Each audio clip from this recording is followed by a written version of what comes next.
শিশু অনেক সময় দেরিতে কথা বলছে, বা শিশুরা দেখা যাচ্ছে যে অন্য শিশুদের সাথে ঠিকভাবে খেলছে না। বাবাও চাকরি করে, মাও চাকরি করে, কাজের মেয়ের কাছে বাচ্চা রাখিয়া গেছে, ওরা একটু সমস্যা হয়ে যায়, ওদের বেশি সমস্যা। আর বর্তমান সময়ে আসলে এই বিষয়টি অনেক বেশি উঠে আসছে, যে কারণে আসলে আপনাদের সামনে এসে কথা বলা।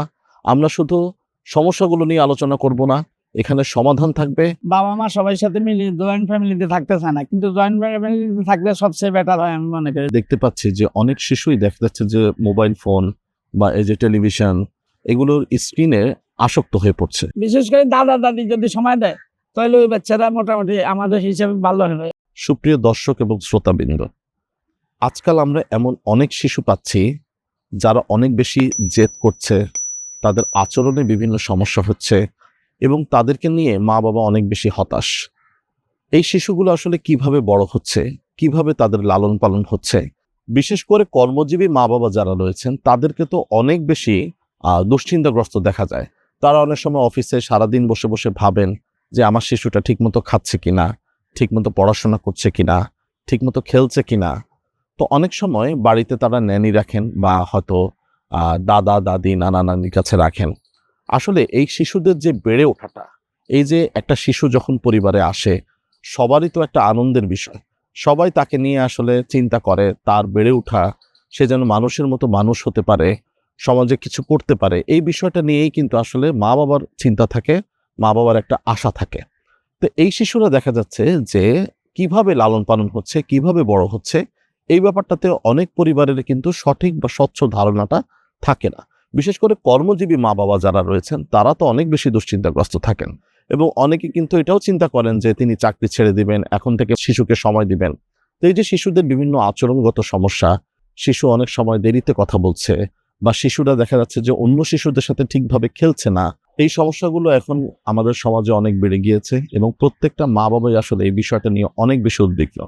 তো এই সমস্যাগুলো নিয়ে আমরা আজকে কথা বলবো আমাদের সাধারণ মানুষদের সাথে, এবং আমরা সমাধানের উপায় বের করার চেষ্টা করব। কেমন আছেন? ভালো, ইনশাল্লাহ।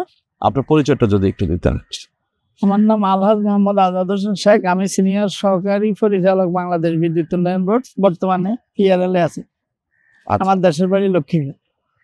আমাদের এখন আমরা দেখতে পাচ্ছি যে অনেক শিশুই দেখা যাচ্ছে যে মোবাইল ফোন বা এই যে টেলিভিশন, এগুলোর স্ক্রিনে আসক্ত হয়ে পড়ছে, এবং দেখা যাচ্ছে যে অনেক কর্মজীবী মা বাবারও রয়েছেন, তারা হয়তো সময়টা দিতে পারছেন না শিশুকে। তো শিশু আসলে তার বয়স অনুযায়ী কন্টেন্টগুলো দেখতে পাচ্ছে কিনা, বা কিভাবে কতক্ষণ এই সময়টা ব্যয় করছে, এই ব্যাপারটাতে অনেক সময় আমাদের কন্ট্রোল থাকে না বা নিয়ন্ত্রণ থাকে না।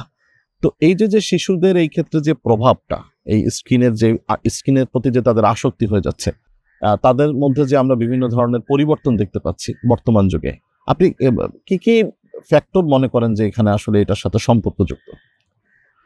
বর্তমানে আসলে ডিজিটাল বাংলাদেশে যেমন ছেলেমেয়েরা বাবা মা সবার সাথে মিলে জয়েন্ট ফ্যামিলিতে থাকতে চায় না, কিন্তু জয়েন্ট ফ্যামিলিতে থাকলে সবচেয়ে বেটার হয় আমি মনে করি। জয়েন্ট ফ্যামিলিতে থাকতে, যেমন আপনি চাকরি করেন, আপনি চাকরিতে গেলেন, আপনার ছেলের বউ আছে, ছেলেও চাকরি করে, বউ চাকরি করে, কিন্তু বাচ্চা বাসায় রাখা যায়, লোক নাই, কাজের লোক রাখে, এতে করে সমস্যা বেশি। যদি জয়েন্ট ফ্যামিলি হইতো তাহলে দাদা দাদি থাকতো, ওদের সাথে কথা বলতো, বিভিন্ন খেলাধুলা দিত, খেলনা কিনে দিত, এবং পারিবারিক যে একটা সংস্কৃতিটা ভেঙে গেছে আমাদের। এই কারণে আমাদের আসলে বেশি অবক্ষয় করছে। কিন্তু আমাদের উচিত যেমন পারিবারিক বন্ধনটা, বিশেষ করে বেশি দূরের না, বাবা মা এবং নিজেরা থাকা যায়, বউ এবং বাচ্চা নিয়ে থাকতে পারলে অনেকটা পরিবর্তন হবে। কিন্তু এখন ওই যে বাবা মা কেউই নেই, থাকে না, আপনি কাজের মেয়ের উপর বা কারোর উপর নির্ভর করে বাচ্চাদেরকে রাখা যান, তখন বাচ্চারা টিভি ছাড়ি দেয়, টিভি দেখে, ওটা আসক্ত হয়ে যায়। যদি এটা না হয় তাদেরকে একটা খেলনা কিনে নিতেন, দাদা দাদি দেখতো, কোলনে হাঁটতো, কথা বলতো, বিভিন্ন ধরনের গল্প টল্প শুনাইতো, তাহলে ওটা বেটার হয় আর কি। যেমন আমার নাতি আছে, আমার ওয়াইফ থেকে নাতিকে খুব যত্ন করে, ওর মা না থাকলেও অসুবিধা হয় না, ওরা পরীক্ষা টরীক্ষা দিতে গেলে ওর কাছে রাখা যাবে, সুন্দর খেলাধুলা করেন, দেখে, এই জন্য, এবং তার গ্রোথ আছে ভালো। ফলে পরিবার থেকে সে শিক্ষাটা পাচ্ছে। পরিবার থেকে, অর্থাৎ পরিবারের সাথে অ্যাডজাস্ট থাকলে ভালো হয়। কিন্তু আর আমাদের দেশে সামাজিকভাবে বেশিরভাগ দাদা দাদির থেকে নানা নানির প্রেফারেন্স দিয়ে থাকে সবাই। এটা শুধু একজনের ব্যাপার না, সব মহিলারাই দাদা দাদির থেকে নানা নানির প্রেফারেন্স দিয়ে থাকে। আপনি যদি কোনো বাচ্চাকে জিজ্ঞেস করেন তো নানার নাম কি, সে বলতে পারবে, দাদার নাম জিজ্ঞেস করলে বলতে পারবে না। নানির নাম জিজ্ঞেস করতে বলতে পারবে, আবার দাদির নাম বলতে পারবে না। এটা আমাদের সামাজিক অবক্ষয় হয়ে গেছে, আমাদের একটা বেশি শিক্ষিত মানুষের মধ্যে এটা বেশি সমস্যা। ফলে আসলে এই বিষয়টা আপনার কথা দেখে যেটা বোঝা যাচ্ছে যে জি। আসলে আমাদের এই যে একসাথে যে বসবাস বসবাস যে করার একটা অভ্যাসটা করা সংস্কৃতিটা ভালো, ছিল, ওটা হ্যাঁ ওটা সেটা সবচেয়ে আসলে ভালো। অনেকটাই ভেঙে গেছে। এটা ওই আসলে কারণে বেশি সমস্যা। অনেক কারণেই আপনি জানেন যে জি, এখন জি।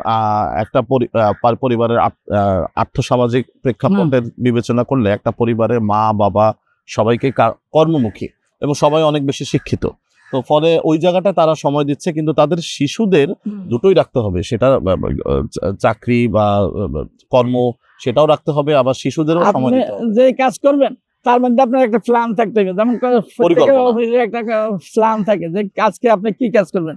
যেমন আপনি আপনার নিজের জন্য কি করবেন, সমাজের জন্য কি করবেন, সংসারের জন্য কি করবেন, ছেলে মেয়েদের জন্য কি করবেন, এটা আপনার একটা রুটিন থাকতে হবে। এবং বাচ্চাদের প্রতি আপনাকে সময় দিতে হবে।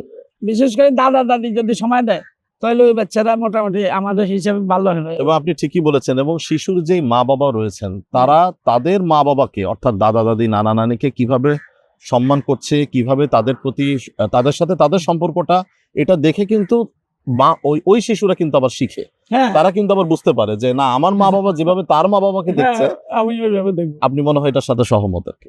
হ্যাঁ, বেশিরভাগ ধরেন দেখেন আমাদের সবাই নানা বাড়ির প্রতি আগ্রহ বেশি।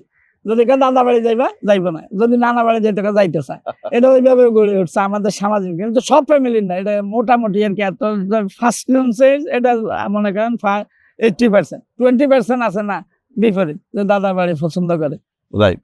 তো শিশু সারাদিন পরে যখন মা বাবা বাড়িতে আসেন, তখন কিভাবে আপনারা মা বাবার সাথে শিশুর এই সম্পর্কটা বা এই সমন্বয়টা কিভাবে করেন নানা নানি হিসেবে বা দাদা দাদু হিসেবে? নানা নানি হিসাবে ধরেন যদি পরিবেশের উপর নির্ভর করে, কি পরিবেশে থাকে ওরা এটার উপর নির্ভর করে। যেমন অনেক সময় দেখা যায় দাদা দাদি এক রুমে থাকে, বাবা মা এক রুমে থাকে, শিশু আরেক রুমে থাকে।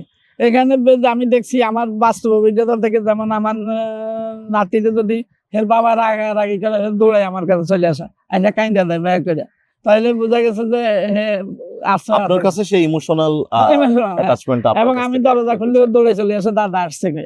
আবার ওর বাবা থাকলে আসলো এরকম করে। কিন্তু যখন ওর বাবা রাগ হয় তখন আমার কাছে চলে আসে, আবার মা রাগ হইলে আমার দাদির কাছে চলে যায়। আসলে একটা পরিবার ওইভাবে মিল থাকলে ওই শিশুরা ভালো হয়। কিন্তু আমাদের দেশে দেখা যায় যে বাবাও চাকরি করে, মাও চাকরি করে, কাজের মেয়ের কাছে বাচ্চা রাখিয়া গেছে, ওরা একটু সমস্যা হয়ে যায়, ওদের বেশি সমস্যা। সবাইকে ধন্যবাদ। ধন্যবাদ আপনার মতামতের জন্য। সেখানে একটা পরিকল্পনা মা বাবাকে নিতে হবে। দিন শেষে কিন্তু শিশুটি তার বাবার জন্য, তার মায়ের জন্য কিন্তু বসে থাকে, কখন বাড়িতে আসবে, কখন এসে তাকে সময় দিবে।